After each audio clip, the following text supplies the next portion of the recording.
Bugün Başlıbelin İnkişafına Dəstək İctimai Birliyi 113 gün düşmən arxasında mübarizə adlı və Başlıbel qətliamının görünməyən hissələrinin işıqlanması ilə bağlı layihə həyata keçirir. Layihə Azərbaycan Respublikasının qeyri-hökumət təşkilatlarına Dövlət Dəstəyi Agentliyinin maliyyə dəstəyindən keçə bilir. Layihənin məqsədləri haqqında hörmətli ekspert izahat verər. Təşəkkür edirəm İlqar müəllim. Bugün bizim həyata keçirdiyimiz layihə 113 gün düşmən arxasında mübarizə Başlıbel faciəsinin görünməyən tərəfləri adlanır və biz burada çalışırıq ki, əsasən həmin hadisələrin bugünə qədər işıqlandırılmayan tərəflərinə toxunaq. Ötən 5 il müddətində Başlıbel qətliamı ilə bağlı əsasən qətliamın törədildiyi kahalarda çəkilişlər olub, o insanların orada keçirdiyi mücadiləni qələmə alıblar, televiziyalar vasitəsilə işıqlandırılıb, amma qətliamdan sonraki hissədə mülki insanların apardığı mübarizə ilə bağlı bugün ilk dəfədir çəkiliş aparılır. Və o insanlar həmin qətliamdan sonra bu mağaraya gəliblər, bu kahaya gəliblər, Nəbinin kahasına. Bundan sonra isə bizim gedəcəyimiz növbəti Barıqlı kahasında mübarizə aparıblar, yaşam uğrunda. Və bizim də layihənin əsas məqsədi odur ki, həmin qətliamdan sonra mülki insanların necə yaşaması, onların həyat tərzi, apardığı partisan müharibəsini geniş ictimaiyyətin diqqətinə çatdıraq.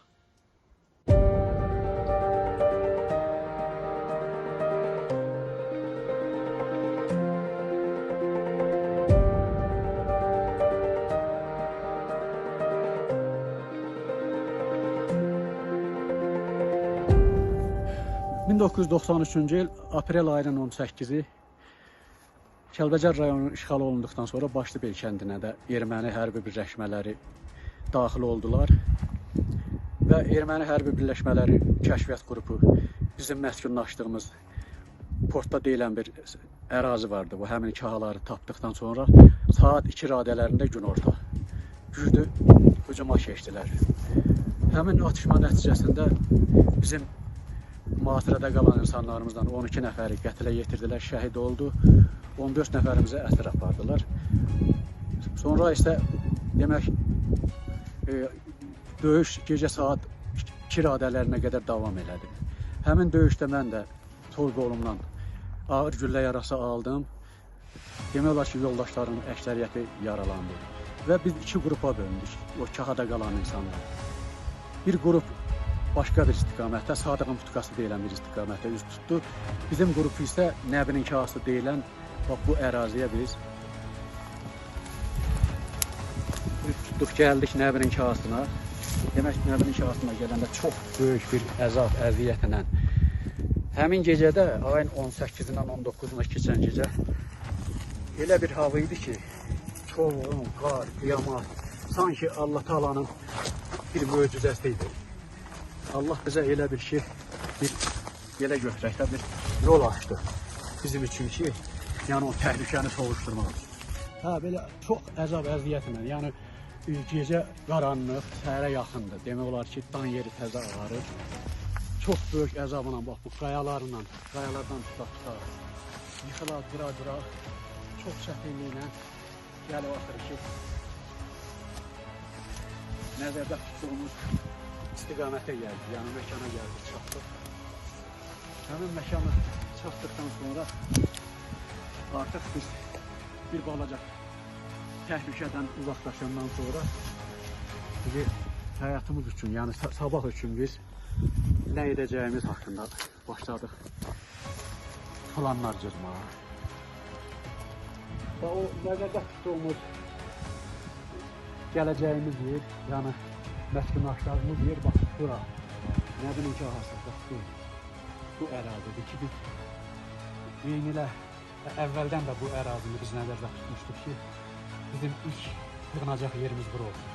Baxmayaq ki, müəyyən əzdaq məsələsinə görə biraz kəndin yaxınlığındakı o posta kahası deyilən ərazini seçdik. Onu da nə üçün biz elədik? Çünki oradan kəndə yaxın olduğuna görə, ərzaq məsələsinə görə ərzaq daşımaq, yatacaq daşımaq üçün ona görə biz bu ərazini nəzərdən keçirdik. Sonra isə atışmadan sonra artıq biz təhlükəsizlik üçün oradan Nəbin inşasında məskunlaşmaq üçün Nəbin inşasına gəldik. Beləliklə bax, gördüyünüz baxdığınız kimi biz gəldik çıxdıq bu əraziyə. Ərazidə biraz təhlükəsizlik olduğuna görə qaldıq bu ərazidə. Bir 3 gündən sonra qaldıq. Sonra yenidən biz düşdük Barıtdunan deyən buradan aşağıda hardasa bir 3 kilometr yaxınında belə ərazi var. Orada Barıtdun kası deyilən bir ərazi. Bir-iki gecə də orada qaldıqdan sonra yenidən biz qayıtdıq. Çünki orada çox təhlükəliydi. Ermənilər ola gəlib, atla gəlirdilər, gelirdilər. Və ondan sonra biz yenidən təkrar qayıtdıq Nəbinin kasına. Gəldik də çox böyük əzabla, çox əziyyətlə, qayalardan tutaq biz gəldik. Baxdıq, bu Nəbinin kası deyilən, yəni bu, həmin bax kağıt oldu. Girdik kahaya daxil olandan sonra baxdıq ki, kahada da yəni heç bir şey yoxdur. Nə yatacaq var, nə ərzaq var. Sadəcə quru kaha. Gəldik, gələndən sonra mən yaralı, bax, gəldim, oturdum burada səhərə qədər, yaralı. Yəni baxırsan, heç bir şey yox, quru kaha, yeməyə bir şey yox, yatacaq yox. Ancaq ağrılarımla mən çalışırım. Sonradan mənim yanımda olan yoldaşlardan Ağdamdan olan Məzahir var. Bu həm Məzahir ki, mənə çox köməklik elədi.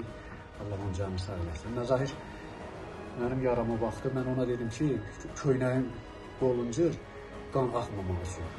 Yaranı bağlı. O yarıya baxandan sonra deyir ki, qardaş, mən eləyə bilmərəm. Dedi, onda xətiyyə heç olmasa köynəyin qolunda açır, sən onu verməyəm. Nəsə köynəyi dağıtdı, çiçirandan sonra məndə də yara bax, güllə buradan deyək, buradan vurur. O köynəyi yumurladım, buradan barmağımla belə saldım, buradan dartdım. Çıxartdım ki, bəlkə heç olmasa o içəridə qalanla, o qanlardı şey. Ondan sonra səhər açıldı, səhər açılandan sonra biz səhərə gedərik.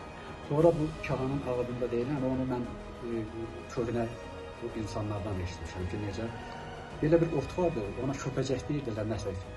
Onu oxalayanda onun suyunu sıxırdın yarıya. O, indiki necə ki, Perex tökəndəki yaranı qaynadır, ha bax, elə bir şey.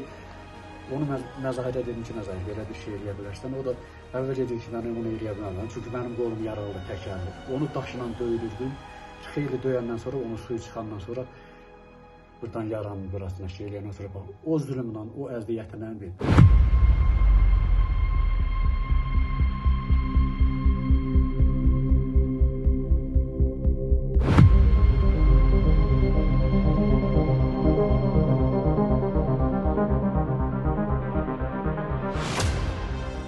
Biz ayın 25 günü gəlib bura cəmləşdik, hamımız elə bir ki, 25-i axşam hamımız burada olduq. Yaralılar, Şəhriyarın yarası daha doğrusu ən ağırı, qolu qırıq. Sonra Elşadın özünün yaralanması, Məzahirin yaralanması, Sərmayənin yaralanması. Bura çox soyuqdur. Yəni o soyuqda onların sağalması da problemlərdə vardı. Nəsə bu soyuğun qarşısını kəsməkdən ötəri ki, bizi içəridə biraz soyuq olmasın. Bax bu daşları içəridən böyle, yuxarıdan belə salırdıq. Bax bu daşların hamısı bax buralardan belə salmışıq. Onu düzmüşük bura. Həm isnatlı var ki, birdən gələrlər ermənilər. Burada daldalanmaq yerimiz olsun. Əsasən də bu ailələrə şərait yaradılmışdı ki, bunlar biraz arxa tərəflərdə olsun. Özümüz həmişə kahanın qabaq tərəflərində olurdu. Sizdə bura gələndə burada heç bir yorğan döşək zad yox idi. Çöldən ot qurusu getdik, yolduq, biraz gətirdik, türdük bir altına. Elə 25-i gecə idi. Getdik, gördük, dayanma olmuş, getdik kətdən yorğan döşək gətirməyə. O da getdik, kəndə girə bilmədik. Həmin qayıtdıq bu döyüş olan hikayəyə. Oradan getdik, yorğan döşəklərdən qanlısının üzünün zadını çıxartdıq, elədik. Döşəklərdən gətirdik. Biraz da orada olan undan, kartofdan belə gətirdik. Burada özüm üçün yavaş-yavaş başlar şərait yaratmağa. Bir müddət çox çətinliklə o ərzaqları bura daşımaq var idi, yanacağı bura daşımaq var idi. Burada bu tərəfdə bu Çalaçuxur yaylağında karpozun buzul tövlələri vardı, o ağaçdan tikilirdi. Getdik, o tərəf bu uçurumlu olan onları oradan söküb, bax bu yamacla bəri gətirib, burada yanacaq kimi istifadə eləmişik. Hardasa ayın, səhv eləmirəmsəm, bir 15 gün biz burada qaldıq. 15 gündən sonra ərzağı gördük ki, bura gətirə bilmirik və aclıq da bizə zor edirdi, taqətdən düşürdü, bu yamaçları qalxa bilmirdi yüzü bəri. Buradan düşüb getdik barut dükanasına, bizim bir dəstəmiz. Amma o biri dəstə ailəlilər burada hardasa bir ay yarım, səhv eləmirəmsə ay yarım belə qaldırar onlar. Burada sonra düşdülər, gəldilər. Onlar da baxdılar ki, mümkün deyil, burada yük qaldırırlar. Belə burada bizim şəraitimiz 2 ayda, 2 ay çox zülmlə yaşadıq. Həm də o soyğun əzablarını çəkirdik. Da elə bir ki, o gecə çöldə qalmaq, yağışda, kəndə getmək, həmin vaxtlarda qar yağırdı, düşüb yaşar, çayın qırağı aşağı gedirdik. Onu gətirə biləndə gətirirdik, gətirə bilməyəndə gedib hardasa birinin qurusundan kartof gətirirdik. Yeməyimiz də ki, ancaq burada mənim qaynatma kartof, soyutma kartof, nə bilim, şirin çay, belə şeylər yer olubdur ki, valla yerdən pesox süpürüb gətirmişik bura, şüşə qırıntılı zaddır. Mamlı tapıb gətirmişik bura. Əzab əziyyətlərlə burada bu kağlarda, birinci Portakasında, ikinci burada, buradan əvvəl Qaraçanlıda neçə gün zülümlər çəkmişik. Oradan bura gəlməyimiz, Qaraqayaya düşməyimiz, bura gəlməyimiz, gəlib burada bir şəraiti qurmağımız. Belə yaşamışıq. 113 gün bu kağlarda fırlanıb yaşamışıq biz. Bu daşlar düzdür, indi düşürdü bura. Amma burada bizim ocaq yerimiz, adımız var buralarda.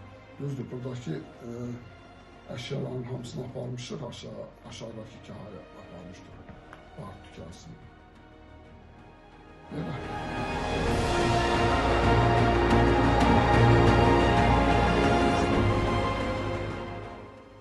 Deməli biz aprel ayının 25-i günü 1993-cü ildə buna gəlib məskunlaşandan sonra bizim əsas problemimiz ərzaq daşımaq və yanacaq daşımaq. O cümlədən burada yemək pişirmək üçün qaz və qaz balonu daşımaq lazımdır. Bunların hamısını təmin etmək lazımdır. Bunlarda ötərində bizim kənddən yolumuz çox uzaqdır. Təxminən 7 kilometr və onun hardasa kilometri tam yoxuşlu bir yoldur. Bizim yanımızda əskərlər də vardı. Zərzabdan, Əlbayramdan, Qaxdan. Təbii ki, dağ yer görünən uşaqlar vardı. Bunlar ərzaq daşımaqda daha çətinlik çəkir. Və ən əsası kəndə girmək elə belə asan bir şey deyildi. Bu tamamilə təhlükəli bir yoldur. Ermənilərin bütün gün kənddə olmaqları, qarət aparıb daşımaqları və burada tək mülki insanlar yox, böyük əksəriyyəti hərbiçilər olardı. Ermənilər qarət dalınca gələnlərin. Biz gedib kəndin yuxarı hissəsində Qalaça deyilən Çağrın yanından kəndini izləyib, kənddə ermənilərin hansı istiqamətdə olmaqları, hansı evlərdə yerləşmələrini görəndən sonra gecə ilə elə bir kəndin ayaq hissəsində ermənidirsə, biz kəndin baş hissəsinə yaxınlaşardıq. Ərzaq bütün evlərə girilmişdi, tapmaq çox çətin idi. Bir evdən biraz pesox tapardıq, bir evdən biraz vermişli tapardıq, bir evdən kartof tapardıq. Sonra onunla bərabər odun daşımaq ən ağır yükümüz oldu. Və burada elə bir əlavə bizi çinmək məsələmiz vardı. Bizə qazanlar lazımdır ki, su istidir. Bu uşaqların burada olmaq, qadınların burada olmaq. Bir var cavan olasan, götürüb bir çayda çinməlisən, amma bu uşaqları 100% su istirməlisən. Və biz dağın təxminən bir 500 metr tərəfində hamam üçün, çimmək üçün yer düzəltmişdik. Və burada yoldaşlar da qeyd elədi, qadınlarımızı biz çox işə qoymuyorduk. Qadınlarımız çox iş görsün, çünki həm yaralıdır qadın vardı içimizdə, ailəli, uşaqdan tutmuş yoldaşına qədər hamısı dinləmizdir. buna baxmaq yara aldı və istəmirdik ki, onlar yemək pişirsin, əziyyət çəksin. Biz uşaqlardan, yoldaşlardan əmoğlu yaşadı və Ağdamlı məzahiri yemək pişirmək üçün ayırmışdıq ki, siz qadınlara köməkli yerib yemək pişirmək üçün dersiniz. Bunlar kəndə getməkdən bunları azad eləmişdik ki, sizin işiniz ancaq yemək pişirmək olur. Ərzağın daşınması çətin olduğuna görə mayın 7-si ya 8-ci günü var. Biz qərara gəldik ki, düşək həmin o bar tükasını məsəlləşək. Burada bizlə bərabər olan Sönməzə rəhbərgil buna narazıçılıq elədi. Bartu kasının daha qorxu, təhlükəli olduğunu deyərək onlar getməkdən imtina elədi və onlar burada qaldılar. Amma biz bir dəstə bölündük, 2 dəstə, bir dəstəmiz düşdük Bartu kasına. Buradan bir hissə özümüzlə paltar, palaz, yorğan, döşəkdən götürdük. Kəndimizdə dəfələrlə, ermənilərlə üz-üzə gəlmişik. Bizi gördükləri vaxtlar olub. Həmin o təhlükəli dediyim vəziyyətin çox daha təhlükəli vəziyyətlər yaşamışıq. Mənlə bərabər gedən yoldaşlar 3-4 nəfər olub və bizim mühasirəyə almağa çalışdıqları vaxt olub. Çox şükürlər olsun ki, Mahirin bir sayıqlığı nəticəsində biz o təhlükədən də sağ-salamat salırıq. Dağ yollarına uzaq məsafələri qət edərək erməniləri öz kəndimiz istiqamətindən azdırıb başqa qonşu kəndlər istiqamətlərə hərəkət edərək məsafə deməli hardasa 2 kilometr, 3 kilometr, 5 kilometr yolu 10-15 kilometr məsafəyə uzadıb kəndimizdən təhlükəni elə bir daha uzaq yerlərə salmaq üçün həm yerlərə hərəkət edirik. Gəlib belə olur ki, bir gün sonra çıxırdıq və uşaqlar, yoldaşlar gəlib biz çıxanda da hamı soruşardı ki, niyə belə oldu? Siz nədir oldu? Siz yeriniz geçdi. Bilən oldu ki, gəldiniz belə. Və danışardıq, vəziyyət gəldik, başa salardık belə. Biz də kəndə gedəndə həmişə özümüzdən biz az da olsa biz köləş götürərdik. Biraz, nə bilmə, əlimizə düşən yeməkdən elə şey götürərdik ki, ola bilər ki, ləziyə bilərik. Ola bilər ki, təhlükə hər vaxt var, ola bilər ki, həmin işlər başımıza gələr. Ölümümüz üçün bir az da olsa köləş götürürük. Azuqə cəhətdən belə deyim. Şükür Allaha, azuqə cəhətdən elə bir körlüğümüz olmadı. Əziyyətimiz oldu, amma körlüğümüz olmadı. Mənə gəlir ki, yoldaşlar hamısı bu haqqında danışır, daha ətraflı məlumat, mənə gəlir bir şey deyə bilmirəm, ola bilsin ki, unutduğumuz şeylər var. Çətinliyimiz, bölümümüz, ən əsası bizim kəndimiz gedən cəmaatın sağ-salamat gedib çıxmağını bilmirdik. Radyo vasitəsindən biz məlumatları izləyirdik, xəbərlər proqramlarına qulaq asardıq. Avtobusumuzun akkumulyator müsəkif gətirmişdik ki, batereyka uzun müddətli qulaq asmağa, radyonu dinləməyə yetmədiyini bir akkumulyator gətirmişdik özümüzdən bərabər bura. Həmin akkumulyator vasitəsindən biz mütəmadi olaraq xəbərlər proqramına qulaq asırdıq.